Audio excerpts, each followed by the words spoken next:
Malam go along ke Monday, chakun aloitas loy ko chakon chop ke chang mi chet ke chang ama ko ban luin ka lesson na nyok. Lesson ne pai wa chane jen ka lesson 6. Chane ben ka lesson in borodian. Ka borodian che ta no apos teganating us. Apos teganating us. Ngai konan go an quarter in American liu right kon ke news ni ke nin ne tin testimony di lar ke kui Yesu ala Messiah and jokana me ke ga jen chang me ga jen Monday me banarai ke witness of Mary ke nin Mary jen banarai ke kui demo our memory text me chana jeng ne ga Sunday te ga John chapter 20 verse 29.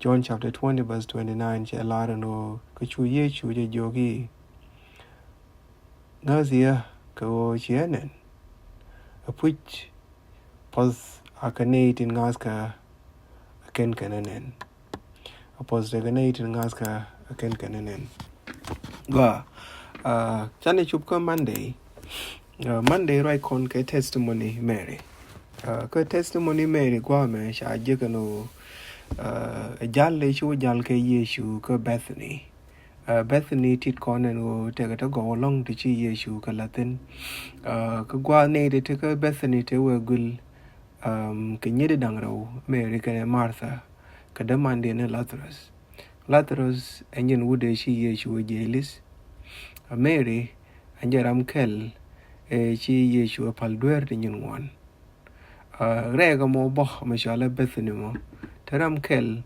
tin mete ka dop mi chi Yesu ga ja ka gwa menan Mashallah Simon. So Simon chedol medi te chol ka kwites ka loaj. La let konan go mete mi chukun let ka jibita loaj be chol. Simon cheta loaj che chol che Yesu che invite no de Yesu wichang. But Mary aram kel re ne ni tin chalet ka to go. Dung do go tele tas loaj medin we che chol. No dung do re tes ka loaj in cha chol Simon che gurbo and over the quality get here.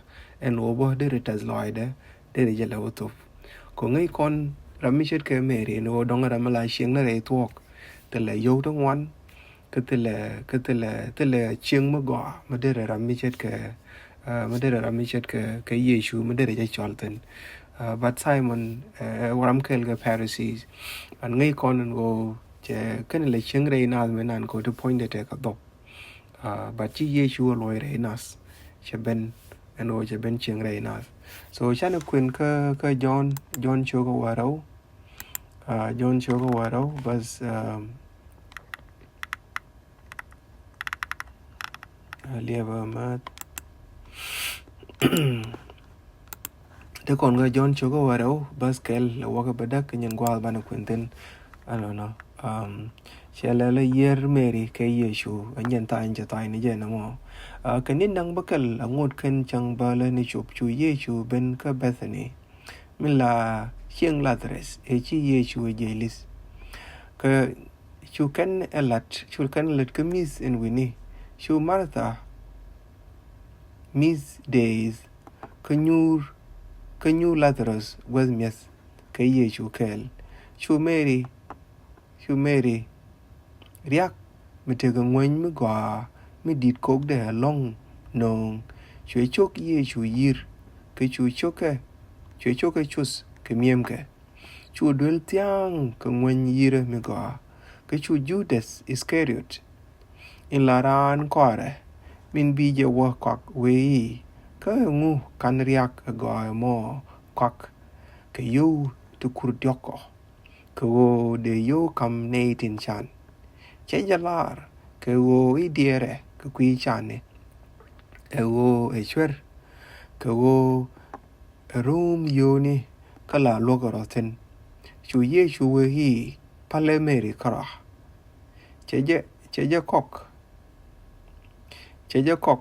aje teke je amani chang kunyada te chan ke yekel gwazni dial dung de go chabite kel ke ye nishang Kwa nyen ni chitwa na mo tena nyura according to Bible of John and Tama mà thế nào nhuru mà chỉ Martha chỉ miss cho cái nông là miss trên trái là cái là cái test cái loa cho mò đúng đó Mary và chỉ rồi thì ben cút Jesus chỉ Yecu chỉ cho cái ben là America and then cho tin cho Yecu cái America chỉ riak mà thế cái gì chỉ guru nó bảo bé gì rồi cho ngã bé gì rồi cho Yecu When you reckon no more, Chapel Wake, Mary Guru don't be with no more. Guru be top keta.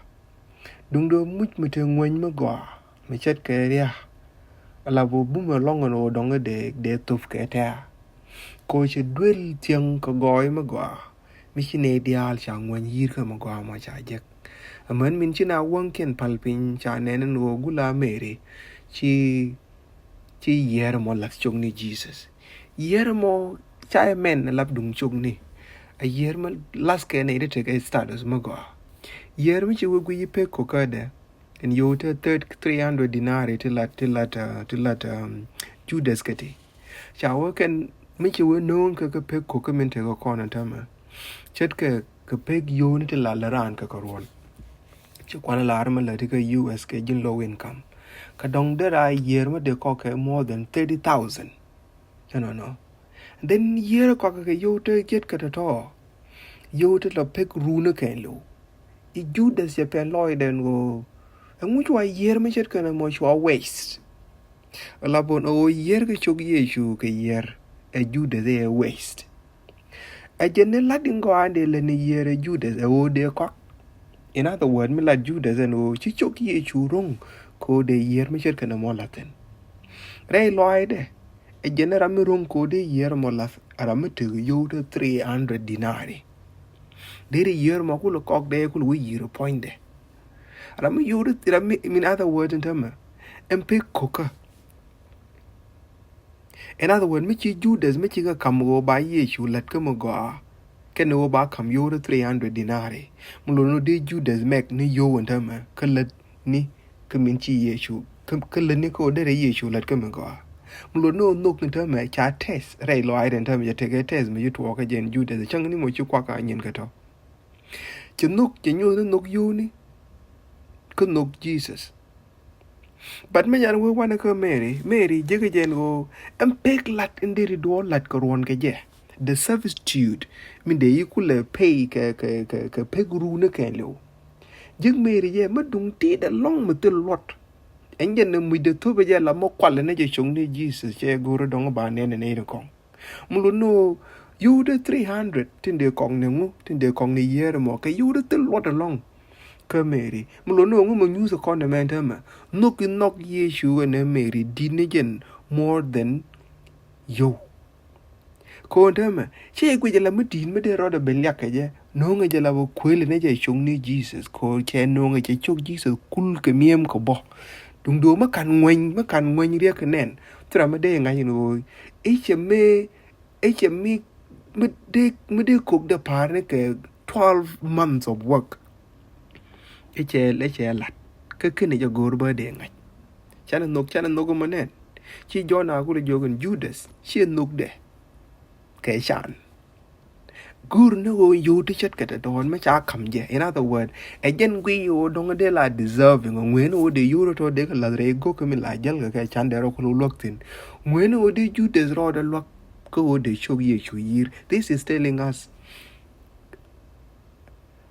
lui dang rau tin tuog and tema. Muku con right come look, guame. So, Sha Mary Sha criticize, Kamugwa Michelat. Mingo I shall in chum wing duel can lurid, may quay name and take a year machano, which all why you. Year more quay while known to Yarinetano. Why you long when you can win me tea the labo, chokul bury alive and know why you share year by Ninas. A year nanny tin chilu. Mangay con wing year come chilu. Bakula man when why you come in and can do why you along.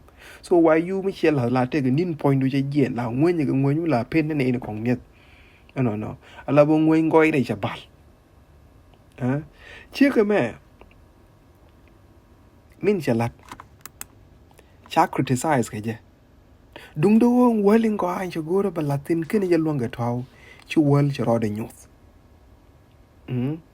min chi tuo kan ta man go gen point de and that's why min to dim be tuf min be tuf cha criticize ke je cha je ye dwer chirung chin je ne de la ko je ne chi tuo kan ta ma. We do not know about how Lazarus gave his thanksgiving. We do not know about Simon and which it has lied at Yetu. But Ray can American Lou, China Jigan go, she Mary, Latin go on and a long time. Ray ni Jesus, coach Jesus and I jogoti, Pale Mary Kara. Pale Mary Tade.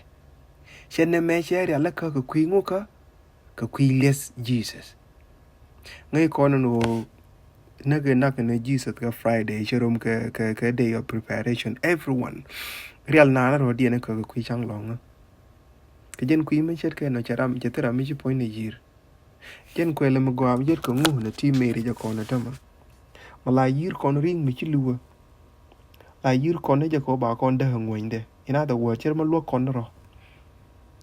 Mala pap kon point ra michi luwa go ba ala ko copy na go ba ya le ka ba miem ga chut ka ba ya le ka ya le ga medit. Min antel me jegra michi luwa ten. But my child let Yecu her Mary and would take as something memorable. A young man can ring Yecu, the Alacane, a quay toward. Coach, I won't know me with Yaga Jabber's Jala Cocker because there was no time. Coach is about the attack. Kuman lower Louis Jock. Cocker makes a path about talk about point of Alaka Jaki Ranche, Gian already. But good thing Mary did it and what can Yecu na liu. Na me a kel, con la Kurishini. The guru Babandan Waker, attitude in take away more than one naga native lu, like no Karan nook a corga Michelu, Koan or din ran your nook a take down. Tell me Tagaram to do one boom at or long, and ordain the Altidian pan, but may I wishing up tail pan. You la work another 40,000, call Lagaram in Chitet. But till you reach over 40,000, the charm logram at Jung. He made you run ga can you. Why ne you la let conquer one? Quite ne con the allegation. Means you will file a tax where at the end of the year you see how much you've made. Just imagine and go to pick you no run ga dead at all. Check it off, Katumo Qualana Rodeton, but she go about me dinner more bangash. Katamani you Pascal and Leo measure will to work. They go to Yakulus a day, the Alakulanga, you know, what a yore to menan. And what I got Michelo. A chang come near you, Joker can look, they go to the altar and I think a changaklo. The Merkel, my example, Kella Jan was corner Merriman, no, the corner de la Kurchini didn't look down news, Quagan would con take to you con de la pen go guard and talk again. Come into the ring. Long corner or done. Michang Chane bang pin you what you tell me she a lot. Tell me there me ject in a minchitel. They jung no con whatever. She made a Latin in gone again. Can I corner? Can let nicotine go and can la dinner criticism? Can aid la Kurchini? We have that criticism. Conade la Kurchini. But can Mary Queen, a can Yecu Queen, and Michel Canamo.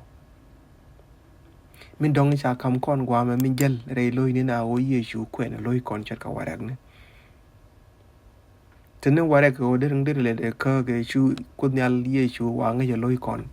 Chalar ka John Choka over 24 or 25, but Jesus on his part was not entrusting himself to them, for he knew whole man, and because he did not need anyone to testify concerning a man, for he himself knew what was in man. Chana janen.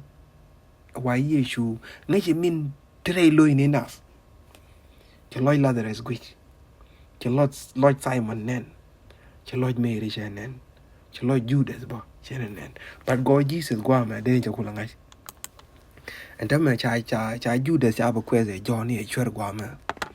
But ken Korean mi jet ken mo ling to Jesus guado rajeten.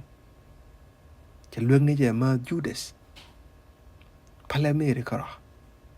A young man may mean to Lord Judas or good Judas, and you can with Judas. Chaloina Gemma, come a day chan gay in a chang. In other words, either way me jin Judas man dog ne chan Ɛpuc chan ka ten ka ti yo ba de ka len luck the unit to the tin ka ji. But I have but few days to talk to ka yak held. Chiang qua mà có đó, chỉ nhiều con cái Bible little one and go ngay Yecu loinas. Có cái qua tới đồng, cái John chapter 6 verse 70 hoặc 71 Jesus answered, did I not choose you 12? And yet one of you is the devil. Là bên kan ya quanh là này để cho cái qua đâu. Đúng rồi ngay giờ làm cái này đun nó quan giang nữa. Cháu qua mà lúc đó nó Judas cái này có cái ngột kinh Judas này có ngột để giờ là mà nó cái giờ cái nhu cái Jesus nhu cái Judas đun nó cái này Judas mới quyết rây cái thế là cái chẳng này mà ngay giờ mình thôi lòi mình bị Judas vào lại luôn. Cháu Yecu mà con mà ngay giờ lôi con quen là lôi con chứ mà giờ lòi quen lòi Mary cái quen là lòi Judas rồi.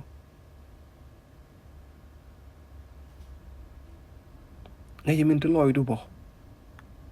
Ngay giờ nó để con example mấy cái example Mary để con là cái ngay giờ bỏ anh go mấy cái lôi đàn cái lúc lôi con cái lôi để chết cái lôi Judas bỏ thế cái tin bỏ nó nên Yecu lôi con cái này cũng nhal post con dân our Bible để con quyển tin nó là cái Monday quyển con cái John cho cái vào đâu verse cái là cái bài đắc rồi con cái witness of Mary nó pal dân con mà là coi đó và din tel mình luang này cái lát tas loi da và din cái thế dia chiang da ấy chỉ nhau có cái bên này chỉ bé cái vui mòn quả din ngay gì vậy anh go rây lối như có lẽ nguyên lối Judas có quả din thì là mà go mà luôn này cái lần này này con đi lối như quả din thì đi lối đã cái trong ngọn long trên go này cái đấy quả din trong một tiếng tôm này cái là tôm này nó cái này là điện này để cho nó burger chứ cái nó luôn cái cục quan thì là có cái ngọt thế trên chú đồ tuổi riêng như có quả din mình chỉ này đây mình là có piu như là lão này thôi bỏ cái mình như có kêu có tas loài mình chết cái tas loài mẹ đấy quả ra ngay này giờ nó chỉ đuổi trong ngoan nữa cái nó long chứ có phải là cái mà là thâu ran mà là co ran như nó đuổi cái tin chỉ thâu đó mà quả ra mình quả ra là nó có cái đệt tin cái quy đuổi đấy rual co tin để bạc để cái ốc trong ngoan phật cái chuyện này quả din cái đuôi có dia lên sao cái lật qua ra để qua cái dia để cái thu cái đít cái nó học trên năng này cái này chẳng bắt chước đi bên tổ cái quy đó cái nó tôi là điểm mới biết là lôi quả din cái quy đuôi đấy có tôi là điểm mới được một tên đó mà lời này có talk có bắt cái đuôi lên sao cái đuôi bà bị cái điểm nó có điểm luôn mình gọi chỉ để dia cho cái bên ôi chỉ có lôi mày được quả din cái chi mày để chẳng ai xin có tôi là mũi mà rong mà để par cái mình gọi anh chỉ lật để thế cái đó quả din mũi này cái lodge mình chết cái lodge mày nó mò